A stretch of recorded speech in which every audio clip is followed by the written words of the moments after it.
And I call this one smart saving strategies, basically continuing with building your financial safety net. So one of the so let me explain why a safety net is important. Ultimately, there's some obvious things where your financial security and you want to have a safety net so, if things go wrong, you're not stressed out. It doesn't take anything away from you. So I believe in one of the biggest things in your life is your operating budget. And when I look at that is what you're spending every month. And your operating budget I find is very important. But your operating budget should also play into your safety net, play into your investments as well. And what I mean by that, it should be part and parcel of your overall strategy. So this is the thing. I don't necessarily have a safety net myself. I don't have an emergency fund. I've never utilized an emergency fund. But what I do is I live well below my means. And so, in a sense, if you do that, by definition, you're going to have that safety net. So I'm kind of playing myself here. I'm saying it's important to have a safety net, yet I don't have one. But fundamentally, because I live below my means, that in itself is a safety net. Because if there is a problem, I have a surplus of money at the end of the month that has always been there and is saving up in a sense as a safety net where if I need to use it, I can use it. But with that said, I want to talk about an emergency fund and what is important about emergency fund.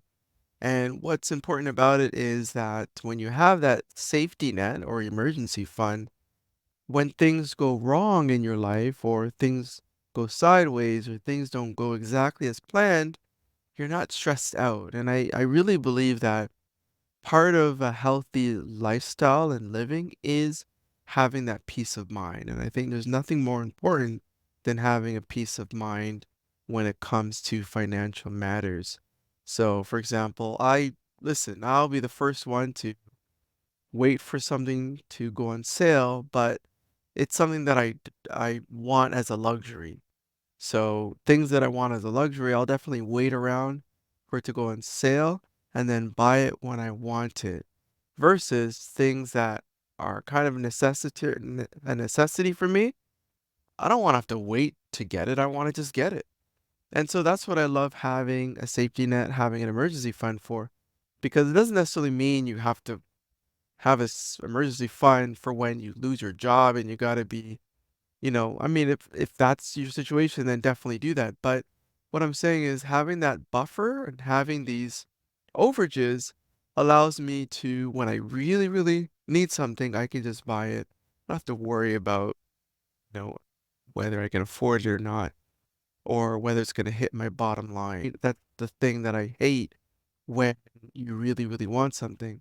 And then on top of that, you're not living paycheck to paycheck as well when you have overages and you live below your means and have these safety nets, you're not living paycheck to paycheck. You can have a paycheck that pays this off, and then you have a surplus of resources where now that loss of a paycheck because you bought some very expensive thing is not affecting you as much, right? So it's always important to understand what it is to live below your means, have safety nets, and things like that. And then, of course, the other thing is short-term savings, right? When you have safety nets and when you have a smart saving plan, you can, you know, save up for things that you ultimately want, both short and long term. So, if you have a nice computer you want to buy or a gaming rig, you can kind of buy that now and or save up for it short term. And because you're living below your means, it's going to be very feasible for you to use resources to buy that thing that you really want. And most importantly, if you do buy it, so number one, I'm not really big on paying per month. Again, my whole thing is operating expenses are very important. I think operating and having that operating budget is very important. So for me, only for really, really serious situations, I would add something to my operating budget. So what I'm trying to get at is a lot of times people have, or their mindset is either put it on a credit card or sometimes expensive things, they have a payment plan. But the problem is that now you're adding on to your operating budget. And so if you're already kind of not that disciplined in operating budgets, and then now you have this new expense happening every month, then that can sort of mess things up for you because you had already budgeted to get $500 per month, that 500 going towards your savings, things like that. Now you have bought this thing that is tacking on another $100 per month for the next 12 months. And then now you're losing that operating budget. You're now down to 400. So I hold my operating budget very near and dear. Is I would much rather save up in a short term, use some of that savings that I have, and then buy the thing that I want to buy outright. So just buy it as a one-time payment from my savings. And so what happens there is, yes, my savings has gone down a little bit, but my operating budget has not been affected. That's how I do it. I'm sure a lot of people may not agree, but I truly hold my operating budget, how much I make, how much I spend per month, and I keep that very, very regimented. I try not to mess with that too much because, again, that's what you live off of. You live off of your operating budget. And again, the whole idea is I don't have credit cards. I don't live off of credit cards. And I'm sure a lot of people are going to be like, well, that's what a credit card's for. And I use a credit card and I'm just pretending I'm some another person right now. I use a credit card and I use it fine and there's no issues. I get points. I get cash back. Listen, if you can handle it, and you have the discipline to properly maintain a credit card without having to pay the fees because you're paying it on time consistently, all the power to you. That's amazing. You shouldn't even be watching this podcast if you have that specific discipline. That's amazing. I just know for me, when I was doing credit cards, it wasn't like that. I wasn't consistent. I would forget. I would miss a payment or miss the deadline to pay it properly and then get hit with a little bit of interest. And it was just that, it would just, it's small things, but it would add up eventually. And so what I realized was I'm just not currently mature enough to deal with credit cards, and that's why I got rid of them.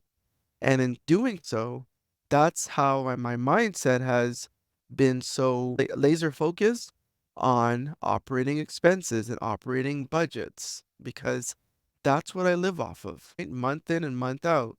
And having the two accounts and giving myself an allowance and then having the one account for bills, it makes things amazing. And then not having credit card payments to deal with, it makes it even easier. So again, if you're good with credit cards, all the power to you. That's fantastic. Keep doing that.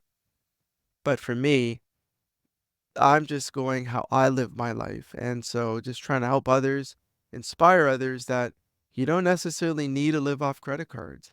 And again, I'm not against credit cards, but I think you need to have discipline. You need to have a maturity in terms of respecting finances and understanding finances before you just jump into credit. Now, I mentioned credit before, and I forgot to talk about this before the last episode, so I'm going to talk about it now. I want to make a clear distinction here. There's two types of credit that I'm talking about. I might not have been clarifying, but my apologies. Good credit is credit that is against assets.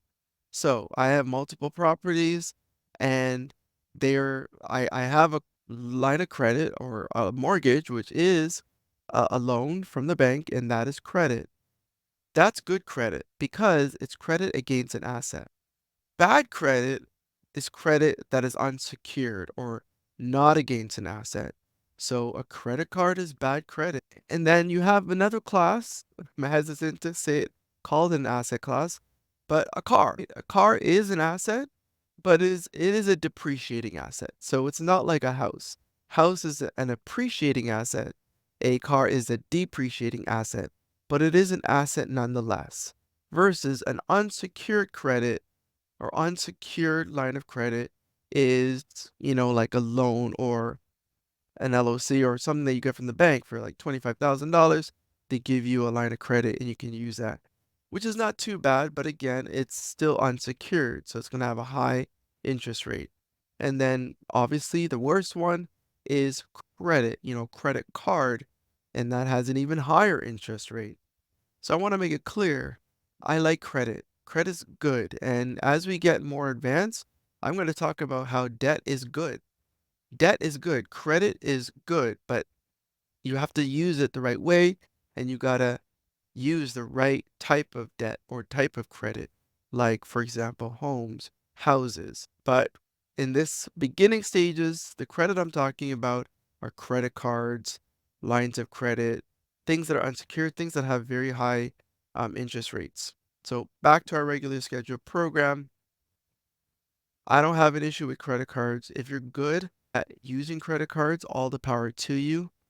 Use it to your advantage and work with that credit card or credit cards with respect to your budget. And if you can balance it, then that's fantastic. That's amazing. You're better than me. I couldn't do it. I do it now, but 10 years, I had to take 10 years off of credit cards to learn how to properly do it. So some of the other things I want to talk about with respect to saving is, always make sure that you pay yourself first. So remember what I said. Ideally, you want to have that bills checking account, and then you want to have your allowance checking account. And then, of course, if you want, you could do a savings account as well. What I do recommend is all your other money outside of your spending and your bills, maybe push all that into like an investment account. So open up a Wealth Simple. And, maybe what I'll do is in another episode, we'll actually do a screen share of how to create a Wealth Simple. But the point is, it's very basic. Create a Wealth Simple, open up a TFSA, tax-free savings account, and real quickly, what a tax-free savings account is, it basically allows you to invest or put money in, but then that money isn't added to your taxes. So that income that you earn, or because anytime you receive money, that's considered income. The money that you put into a TFSA, it's deducted from your gross income. And again, I want to make it clear, I am not an accountant. I'm not an expert at all this. So if somebody, please feel free to let me know if I got that wrong, right? Your TFSA is maybe it's pre-tax or gross tax or after taxes or your net. I don't know. My point is the TFSA is a great vehicle that the government allows. And again, I'm in Canada, so United States might have something different. But the point is, it's a vehicle, it's a way to put your money into something, save it, or use it as an investment, or use it as a help for a house or whatever, save up for a house, whatever. But now that money does not add to your current year gross taxable income. So again, similar to like an RSP, if you put your money to an RSP, that money isn't counted towards your current tax, the current amount of money that you should be taxed on. Now, obviously, when you take it out, things like that, you may get hit with tax, but the point is you want to put all your extra money into those types of accounts. So you can open up a Wealth Simple account, and that will be a TFSA account, and then you can start investing that money or doing a managed portfolio through Wealth Simple or whatever investment vehicle you want to use. Right? You can use the banks as well, like TD Waterhouse or whatever from RBC. But pay yourself first, and then anything that's left over, put into a savings account. One thing I also like doing, automatic transfers. I live off of these things. So all my bills I set up and I have them pay automatically. This is a personal thing I'm going to talk about, but what I like to do is I like to manage the bills payments on my side. So there's some companies where, or some services or utilities where they will do automatic payment and they'll take it out of your account on your behalf, but you got to set up with them. So they will take it out. I kind of don't like that. If you can avoid that, I personally think you should send it to them. So you set up an automatic payment, you set up the payee in your bank or your banking institute, and then you set it up to happen this X number, this time of the month, and then until when or whenever you want to stop it. I like it because it's more control. Again, I don't know if everything can do that. I don't know if all payees can be put on your bank institution. But if they can, I would prefer to pay it. So for example, for one of my properties, I have the utilities automatically coming out, but then I changed my credit card. So now they're now saying that they didn't get paid. And so now there's a balance that I'm owing. And so yeah, I just went to them and said, okay, well, you know what? I'm going to pay this, but this time around, I'm going to pay you as opposed to you taking it from my account. I'm going to send you the money when I feel like it. And they're like, that's cool, right? I just got to know the account number, which I have, and then the actual utility name. And that's basically it. So I love automatic transfers that way. The other thing too is I hate getting bills. I hate getting bills in the mail. That annoys me. I don't know about you guys. I just hate it. I get it. A lot of people like telephone banking and paying the bills and going to the bank to pay the bill physically. It irritates me. I don't got time for that. So automatic payments where I control the payments coming out of my account, when it's going to come out of my account, which is very important. Sometimes when they do it, they're going to ask you when it wants to come out, but life happens, things happen, you get a new job, things happen. And so if they are taking it out, they're going to take it out on that day all the time, regardless of what's happening in your life. Versus if you do it on your own, you set them up as a payee, then now you have control. So if, say, for example, life happens, things change, you can go to your banking institute, go to that automatic payee setup, edit it, and change it. And so now instead of you paying them on the 4th, you now pay them on the 28th of the month, right? So that's what I like about automatic transfers or automatic payments, and then I'm controlling it. And then obviously, we talked about this before, but cutting unnecessary expenses, that's always critical in terms of your financial aptitude and and saving. Cutting out, I call it cutting out the fat, right? There's a lot of things that we end up doing. I find it's usually the little things that kind of grow. So, you just buy that little $3 candy every other day, total it up. It adds up to something, right? So, maybe if you like it, maybe find an alternative that's cheaper, or maybe go to the bulk barn. If it's candy, buy something from the bulk barn where you can control the amount that you're paying for. Just options, right? I'm not saying bulk barn's the cheapest. I have no idea, right? You could go to the dollar store. I don't know, right? And and then the one thing I also wanted to add about Wealth Simple is they have a lot of options for checking accounts that have high interest savings. And what I mean by high interest savings, I really mean high interest savings. So let me backtrack a little bit. With savings accounts, you wanna for all your extra money outside of your bills and your allowance account that you're using, where money's revolving constantly. So if money's coming in and out of your accounts quite often, you want to use a checking account, right? So your bills account as well as your allowance account, right? But there's another type of account that you can leverage called high interest savings account. So every major institute have them. So Toronto Dominion Bank, Chase, whatever bank account you're with, they're gonna have an high interest savings account.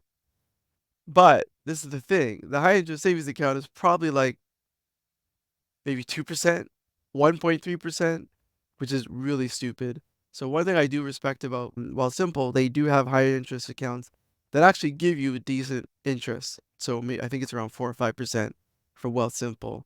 So if you are thinking about creating a savings account, I highly recommend using Wealth Simple because again, they give you pretty decent interest rates on your high interest account versus stupid banks, the A lender banks, they give you basically nothing. I mean, 2% is better than 0%, but 2 or 3%, that's nothing.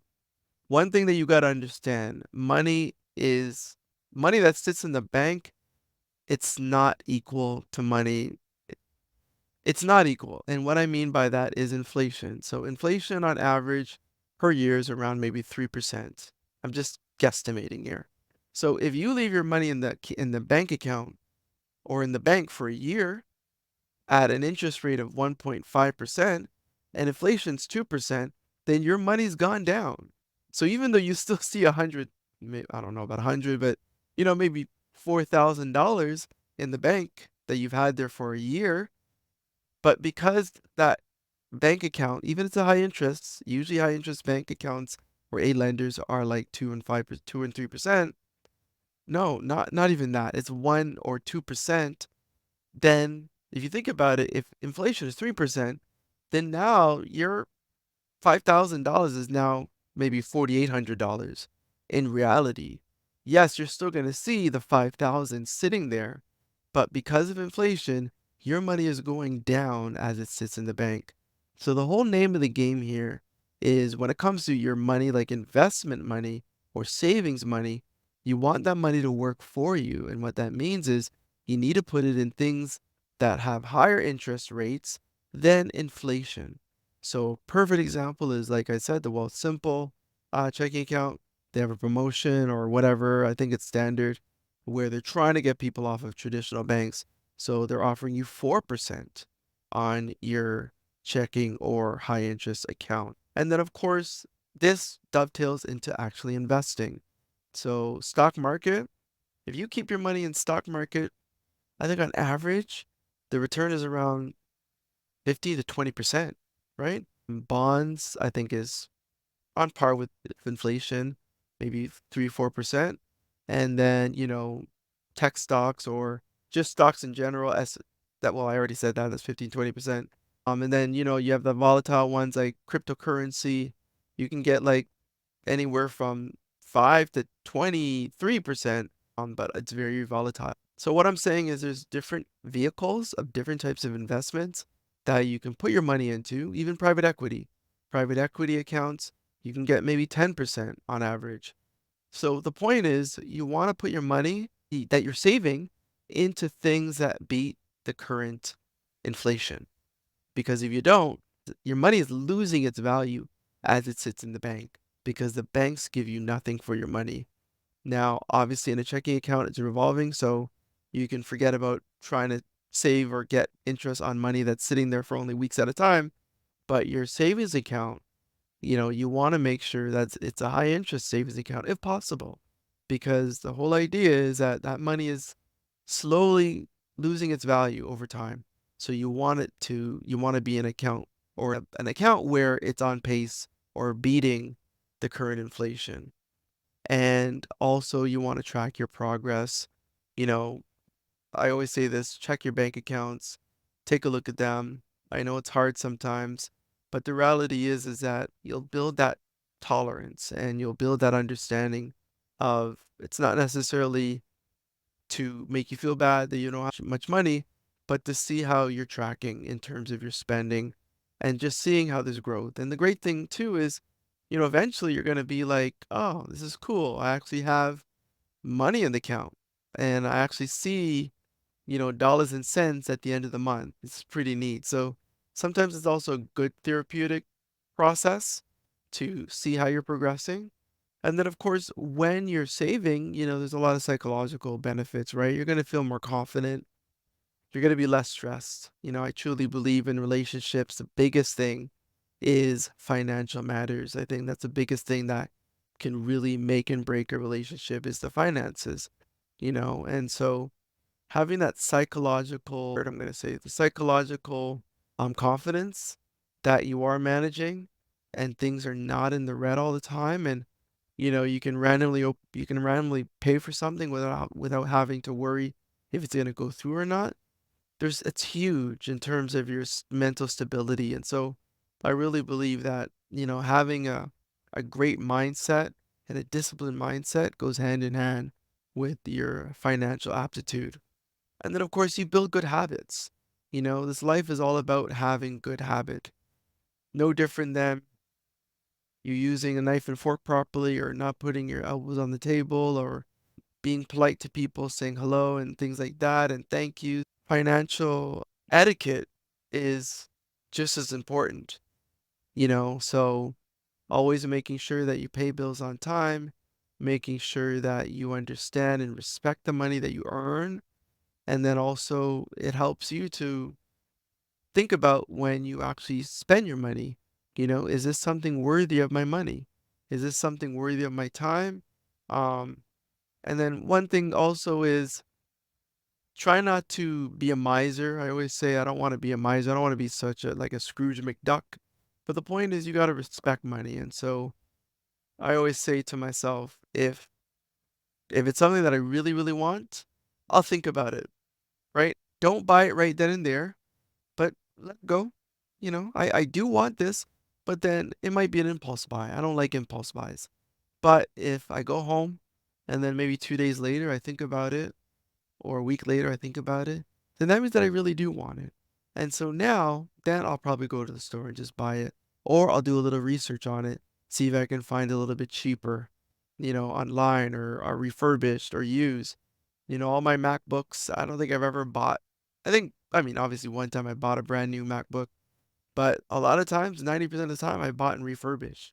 The same year of or the year prior version of MacBook or whatever, or iPads. But I usually just buy refurbished. I don't need the nice new box. I'm good with just the laptop is just as good as the one of the current year. My cars, right? They're usually a year behind. They're high-end cars, but I don't need the current year model. I'm good, right? I mean, obviously, if they did a refresh, facelift and stuff like that, different story. But yeah, I'm not that bougie where I need to get the latest and greatest and boast about it because at least if I buy the year old, a lot of the depreciation's already gone. You know what I mean? Yes, it's still depreciating. It's a depreciating asset, cars, laptops, things like that. But still, at least I cut out some of that appreciation and I still have a relatively new product in my hands, right? So that's about it. Just really wanted to talk about, things with respect to smart saving strategies in this particular episode. And hopefully you found it fruitful. And next episode, what we're going to talk about, I am just looking at my list here. We're going to start focusing on mastering debt management and we're going to take control of these finances. So hopefully you tune in and see you in the next episode.